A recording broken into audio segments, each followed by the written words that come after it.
maadaama markani keligeed ahayd kaana waxaa ku adkeed inay keenta ka baxdo. Waxa ay dareemaysay daal fara badan iyo gaajo iyo xanaaq aad u badan. waxay aad uga caraysnayd maadaama ay ka bixi laaday keenta. dhulka ayay fariisatay waxayna rabtay inay oydo, laakiin way iskabatay. waxay rabtaa inay qof adag noqoto si ay safarka u dhammaysato. Michi way dhimatay, hooyadeedna sidoo kale. Hiroto ma uusan ahayn aabaheed, midda kasii daranna waxay ahayd in ninka boqortooyada bilaa naxariista uu aabaheed ahaa. waxay maqli jirtay siduu boqorka Akihito dadkiisa ugu xun yahay oo bilaa naxariis yahay. waxay isku taqaanay qof naxariis leh sababtoo lamaysa kulmin, laakiin hadda waxay rabtaa inay la kulanto si ay uga arkoyso sida uu hooyadeed ula dhaqmay. kaana xanuun yar ayay ka dareentay gacanteeda, laakiin isla markiiba wuxuu noqday mid aad u daran. gacanteeda ayay si xoog u qabatay iyadoo cidiyaheeda uu gacanteeda galayo, kadibna waxay bilowday inay gubato. ilbiriqsigii xigay kaana waxay saragtay iyadoo markaasi dab ku dhex jirto, kaas oo hortaagay nin aad u weyn. wuxuu lahaa gar dheer oo madow, sidoo kalena wejigiisa wuxuu ahaa mid aad u caraysan. gacmihiis waxay ahayn kuwo waaweyn, cidiyihiisana waxay ahayn kuwo aad u dhaadheer. kaana way qaylisay markay aragtay calaamadeeda oo sii weynaanaysa. mar ayaad aniga gacantayda ka baxsatay, mar labaad ma dhici doonta inaad iga baxsatid. codkiisu wuxuu ahaa mid aad u weyn. gadaashiis waxay aragtay inay taagan yihiin Gozu iyo Mezu, ayagoo ay markaasi wataan waran afaysan. ninkii weynaa ayaga ayuu ku jeestay. qabta iyada sida ugu dhaqsiyaha badan. ninkii weynaa wuu baaba'ay. Gozu iyo Mezuna ayada ayay kusoo wada jeesteen. markay dhinaceeda usoo dhaqaaqeen, kaana waxay qaylisay qayle aad u dheer, taasoo markaasi ka soo saartay meeshii ay ku jirtay oo ku soo celisay noloshii caadiga ahayd. dhulka ayay jiiftay iyadoo aad u daalan. waxaana mariyay ahayd, laakiin hadday riya ahayd, dhulka ka hooseeya muxuu ahaa mid aad u kulul. lugaheeda ayay dib ugu soo istaagtay, kadibna waxay maqashay sharqanta geedaha. markaasna sharqantaasi aad ayay uga agdhoweed. ayadoo naxsan ayay bilowday inay agagaarka fiiriso, ayadoo u malaynaysa inuu geed soo jabay oo isleedahay waddada ayay kaa xiraysaa. xoogaasi u joogtayna sharqan kale ayay maqashay. sharqantuna waa moodid inay dhagaxaan ka soo daadanayaan buuraha. waxay markaasi istiri waxa sharqanta samaynaya soo ogow, kadibna dhinaceeda ayay u dhaqaaqday ayadoo og waxaa caqliga leh inuu yahay dhinaca kale inay u dhaqaaqdo. markaasna sharqantii way sii dheeraatay, waxayna ogaatay inay u dhowdahay, laakiin weli waxba ma aragto oo ka duwan. ayadoo yaaban ayay ximartay waddada loo marayay markaasi webiga. markaasna waxay maqashay weli sharqanta geedaha. agagaarka ayay fiirisay, haddana sharqan kale ayaa korkeeda ka yeeraysay, haddana sharqan kale. markaasna waxay dareentay wax hoosteeda oo markaasi gacanteeda bidix ka jiidayo. markay xagga hoose eegtayna way naxday, kadibna waxay bilowday inay si saa'ida u qayliso. hoosteeda waxaa taagnaa wax yaroo gaaban oo moodid wiil yara iyo daanyeer la isku daray. tin badan ayuu lahaa, gacmihiisana way dhaadheeraayeen. bidaar aad u weyn ayuuna madaxa ku lahaa. bahalka markaas wuxuu bilaabay inuu qoslo markuu arkay kaana oo isku dayeysa inay gacanteeda ka jiido. kaana ayuu dhahay, ugu dambeyn waan ku helay, madaalna aad ayuu igu farxi doonaa. bahalkan gaabani wuu yaqaana magaceeda, taasoo micnaheeda tahay inuu isagana yahay yokai kale. kaana indhaha ayay isku qabatay ayadoo markaasi dareemaysa awood aad u tiro badan oo gacanteeda ka imanaysa ilaahay calaacasheeda.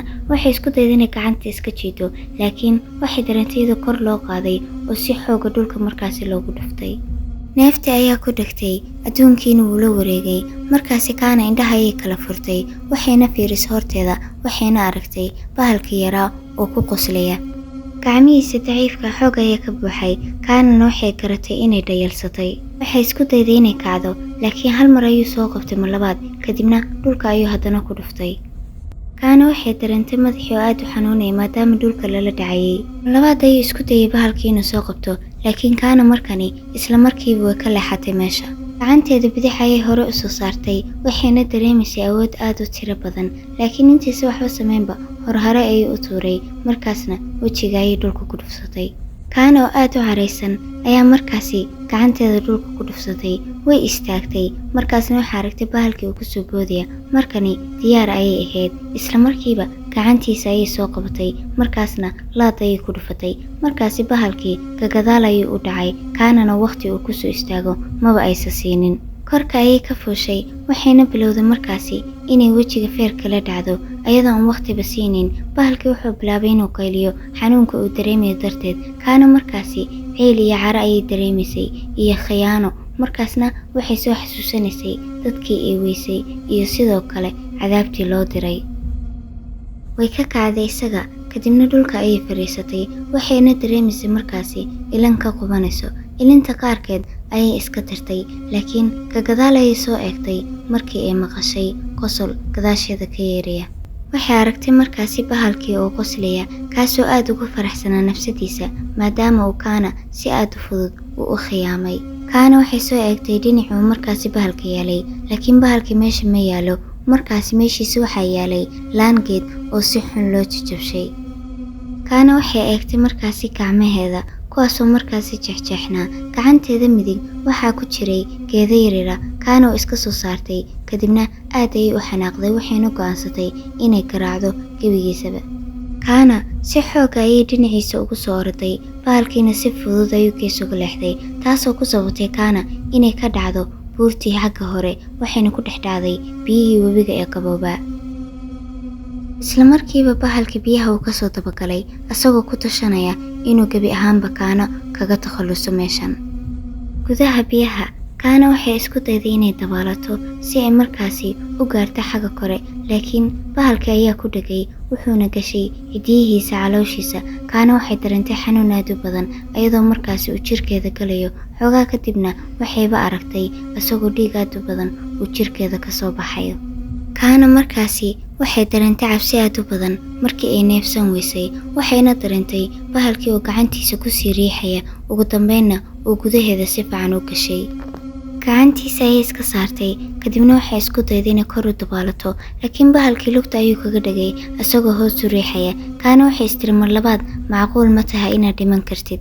kadibna gacanteeda ayaa waxay bilowday inay gariirto, markaasna waxay dareentay xanuun aad u badan oo ka qaylisiiyey, laakiin waxayba aragtay inay markani neefsan karto, ayna ku dhex xalli karto biyaha hoostiisa. waxay dareentay awood aad u tiro badan, kadibna waxay qabatay bahalkii labadiisa gacmood. iyadoo aad u xanaaqsan ayay markaasi labadii gacmood ka goysay. bahalkii xanuun dartii wuxuu bilaabay inuu qayliyo oo lugihiisa ku laado, laakiin aad ayay u xanaaqsaneed Kaana, mana aysan u naxariisan. Kaana kadibna waxay qabatay lugihiisa wayna ka jartay, intii soo hartay jirkiisana waxay u daysay inuu biyaha raaco, kadibna kor ayay aaday. Kaana waxay ku guulaysatay inay biyihii ka soo baxdo ugu dambeyn, waxayna markani u dabaalatay dhinaca xeebta. waxay jiifatay xeebta iyadoo markaasi aad u daalan. waxay markaasna fiirinaysay qoraxda iyo sidoo kale daruuraha dhaqaaqaya. waxay maqashay sharqanka yeeraya dhinaca webiga, dhinacaas ayayna eegtay iyadoo isku diyaarinaysa weerar kale. taa beddelkeed waxay aragtay Reen oo markaasi ka soo baxay biyihii, asagoo uu dhinaceeda u soo socdo. wuxuuna soo qaaday bahalkii intii jirkiisa ka dhibnaa, kadibna wuxuu ku aadiyey tuumbo yar oo u watay. waxaan u baahanahay dhiigiisa, laakiin dhiigiisi badanaa wuu waayey. Kaana kadibna feer ayay duubatay, ayadoo rabtay inay weydiiso sababtuu u daba joogay. Reen yookayga dhiigiisa ayuu ururiyey, kadibna wuxuu dib ugu tuuray webigii, wuuna iska daayey. Reen tuumbadii yareed ayuu wuxuu gashtay jeebkiisa, kadibna Kaana ayuu fiirshay. waa inaan isla hadalnaa ayuu ku dhahay. ma raba inaan adiga kula hadlo, ayay tiri. adiga iyo Toshihiro awoogay kulligiin been ayaad aniga ii sheegteen. Kaana dhinaciisa way ka fogaatay, dhagaxayna ku dul fariisatay, laakiin kuma sheegin sababta aan ku daba socday ama sababta aan dhiiga yookayga ugu baahanahay. kadibna neef dheer ayuu qaatay. waxaan ugu baahanahay sababta Emiko. kadibna wuxuu ka sheekayey Kaana sida ay walaashiisii ka yareed ay u dishay walaalkoodii ka weynaa si ay labadooda u ilaaliso. awalba way dhiman lahayd, marka culays ma aysan rabin inay ku noqoto. islaan weyn ayaa waxay ii sheegtay inaan u baahanahay dhiiga 8 yookay si ay markaasi ugu furto albaab, kaasoo uga soo saari karto Emiko cadaabta. Kaana oo xanaaqsan ayaa isaga eegtay. waxaa jirta sabab cadaabta looga soo bixi karo, adigana iimaada sheegin miya? Reenna iyada ayuu eegay. yookayga ma fududa in markaasi la helo, amikana aniga caawinaadayda ayay u baahan tahay, sababtoo aniga dartay ayay waxaas u samaysay. marka anigaa dabankii ah. Reen markaasi carabka ayaa qalalay, ma uusan ku fakarin sida ay Kaana dareemi doonto markay ogaato. markaasi Kaana madaxa ayay ruxday, waxayna tiri, adiga waan kugu xanaaqsanay, waana kaa niyad jabay. waxaan u baahanay inaad iga fogaatid. haddii aad mar dambe iga soo dhawaatid, aniga waxaan kugu samayn doonaa. Amika waxay u dishay Kaage sababtoo wuxuu kufsaday gabadhii aan jeclaa, ayuu ku jawaabay. kaana way aamustay kadibna reen uu u foorarsaday.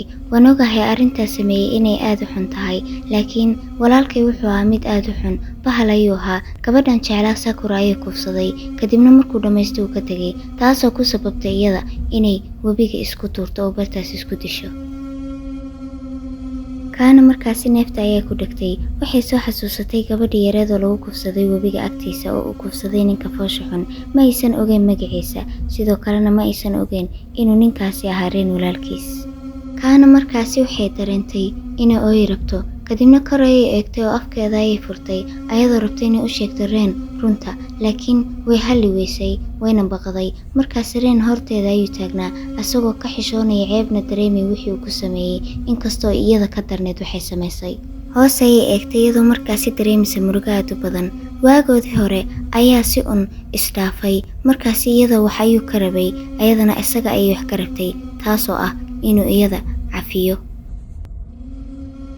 kaana markaasi ilinta ayay iska tirtay, dib ayayna isagoo soo eegtay.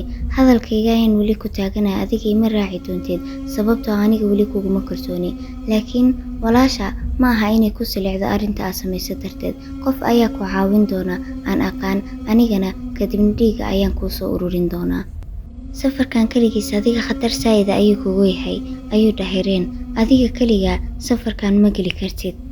kaana kadibna gacanteeda bidix ayay kor u qaaday, waxayna tiri waan awoodaa. sidoo kale aniga hore ayaa u go'aansaday mishinkayga labaad, adigana hubaal ma rabtid inaad qayb ka noqotid. maxaa weeye ayuu weydiiyey. waxaan dili doonaa Hiroto, sidoo kalena yokai kasta oo waddadeeda soo istaaga dhammaantood waan dili doonaa. aniga waan ku caawin karaa ayuu dhahay. kaana markaasi gacanta ayay u soo taagtay iyadoo aamusan ayayna egtay. reen oo ka labalabeynaya ayaa ugu dambeyn tuumbadii siiyey. waa kuu soo celin doonaa markii aan dhammeeyo waxaan wato, kadibna walaasha ayaad badbaadin doontaa. kaana iga raali noqo ayuu dhahay reen.